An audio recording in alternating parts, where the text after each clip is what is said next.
Welcome back to The Grind. You may know Dragon Man best for his immortality cheese and the ability to stay unstoppable and regenerate back all the damage that he takes while the unstoppable buff is active and just perpetuate this cycle until the match is over.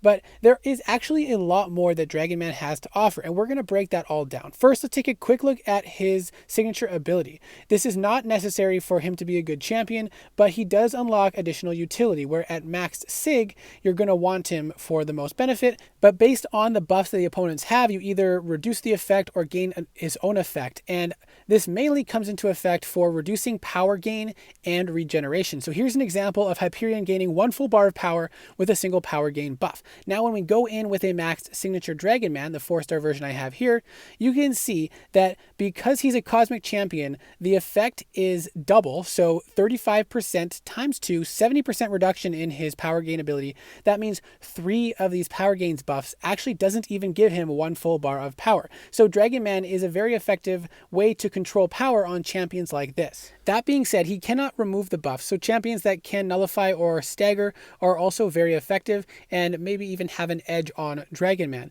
But Dragon Man still has more to offer. He can reduce the regeneration, and if I had Max to spare, we would be able to reverse the regeneration and actually have it do damage against him. But now let's talk about everything that Dragon Man has to offer that does not require the signature ability. He's immune to poison and bleed, so he's great for suicides because you don't take any damage from those, and this is a biohazard fight, so you'll see the immune pop up pretty frequently because we're immune to the bleeds and poisons that we would trigger. He's also immune to armor shatter, which is great for more so for defense, but also when he gets an armor break on him, he actually puts a degeneration passive on the opponent, so you can see it's ticking for some decent damage. So now let's talk about the immortality or unstoppable cycle, and then we'll talk about a damage rotation and some other utility that he has. Basically, what you want to do at the start is build up to a special 3, which feels kind of easier because of his constant power gain. His special 3 gives an unstoppable buff for 4 seconds depending on how many power gain buffs you have at the time, and also gives you 3 power gain buffs. But as you can see, we had 4 because we have an additional one from the Diablo synergy, who is also an incredible champion now, so he's a great partner to bring along. Once you throw off your second special 3, after having 4 or 3 of the power gain buffs, you have a much longer unstoppable buff. And while you are unstoppable, you heal back 85% of damage taken, but with the recovery mastery, it ends up being essentially 100%. Now, after the special 3, you can just dash right in, because if they block, you'll be unblockable after you knock them down with the special 3. And if they go to throw a special attack, you're unstoppable, so then you can just put up your block. The only exception is if their special attack would deal all your health in one hit, then it would kill you because you wouldn't have time to heal. If you do lose health, you can actually heal, but it technically is a bug. When you dex a hit at the last second while you are unstoppable, you still get the health back. So you can see there we blocked a hit and we healed, there we dexed a hit and we still healed. So this can be a way to gain back some health and sustain yourself throughout the fight. Now, the damage rotation, you want to have the opponent backed against the wall so you can get that burst damage from cornered. Also, they gain less power while above 2 bars of power while cornered. And if you have a TIGRA synergy,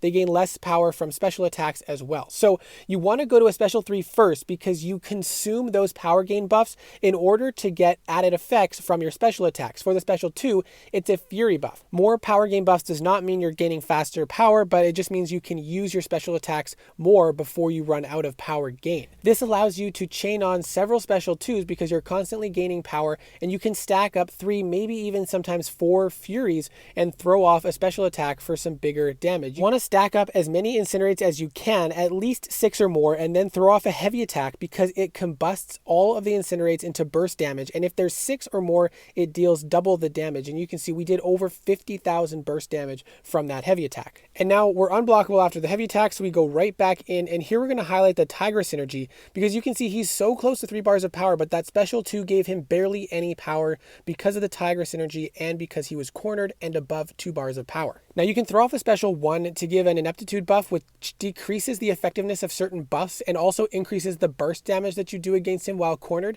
But in my opinion, this isn't enough to make it worth using for the damage rotation because it takes away how many times you can use your special 2.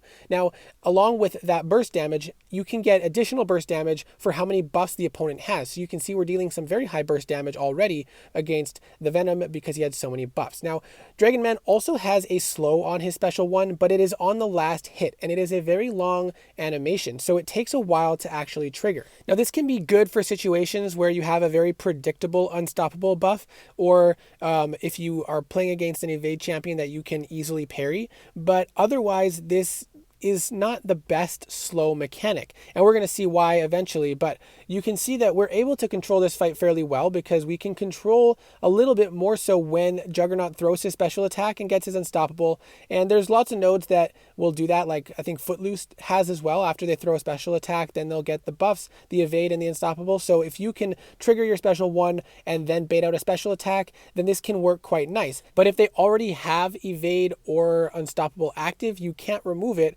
And if you are too slow in activating your special one, the last hit might not trigger in time because you're dependent on that last hit applying the slow. If you're able to build up to a special 3 first, this is better because then you can throw off more special ones in a shorter period of time because you still have the power gain buff. If you don't go to a special 3, then your first special 1 consumes your only power gain buff, and then it takes a while to come back up. So it takes you time to build up a full bar of power, and without the power gain buff, Dragon Man's power build is a little bit slower. So if you are able to build to a special 3 in a fight somewhat easily, then you can chain several of these special ones back to back and maintain the slow a little bit longer, which may be okay for shorter fights. But for evade matchups, this is challenging unless you can parry and play slowly, because if you throw it off without him being stunned, then he is probably going to evade one of the first few hits of the special one, and that means you're not going to have the slow applied. Now, I activated this during a stun, so I was able to get all the way to the last hit, and now we're trying to build up to another special one before the slow ends. But it takes a little bit of time, and as you can see, now we're going to throw off the special one, but he evades it because the slow had already expired, and that's why this can be a bit challenging against evade champions. Now, this is a fight in Act 6 where we have selective time stream, where the opponent will heal all the way back to full unless there's a shock or incinerate active. Dragon Man has easy access to incinerates off his special 2, and they last quite a long time, meaning you can time this pretty easily. The one downside with this set of nodes is it also has flux dispersal, so you have to throw in heavy attacks as well, but your heavy attacks will consume your incinerates, so you want to do it after selective time stream timer has gone by, and then you can blow up the incinerates and then continue dealing damage again after. So it is not ideal for this set of nodes, but as you can see, after the heavy attack, we were able to just throw straight into a special 2 because we were unblockable. So it can be pretty easy to access these incinerates and therefore keep him from healing with the time stream. So he's not only a very sustainable champion, but he has tons of utility, which we're going to talk more about now. He has access to unblockable attacks, which is not the most common and is useful in incursions if you do it. But there's so much more than that. He has easy access to multiple buffs, and you can keep those buffs active for quite some time. And if you want to convert them into Furies, you can do that with your special 2. So this is great for buffed up, and it only takes one special 3 to get there. And then you can use your special 2 to get a Fury. So this is great for Caustic Temper because you have easy access to Fury as well as being poison immune. You have easy access to multiple Incinerate debuffs, which is good for Pleasure to Burn. And because they have such a long duration, you can keep several Incinerate debuffs active for a long time, which is great for distract nodes. And there are increasingly more champions with access to Unstoppable, but it's still not the most common ability. So Dragon Man is unique in the fact that he can have 100% uptime on his Unstoppable buff by doing this rotation where you cycle SP3s. It's also a very sustainable rotation, and there's more lanes coming out that have can't stop, won't stop, that require you to have an Unstoppable buff to continue dealing your normal damage. So he is a very versatile champion that would impact a lot of people's rosters very nicely. And if all else fails, if you have a fight or a lane that you're struggling with, you can just do the unstoppable immortality cycle with SP3s and slowly work your way through the fight. It does take a little bit longer, but it allows you to very safely get through most fights with that immortality rotation. So I really hope that this video is helpful. Let me know what your thoughts are in the comment section below, and I hope to see you in the next video.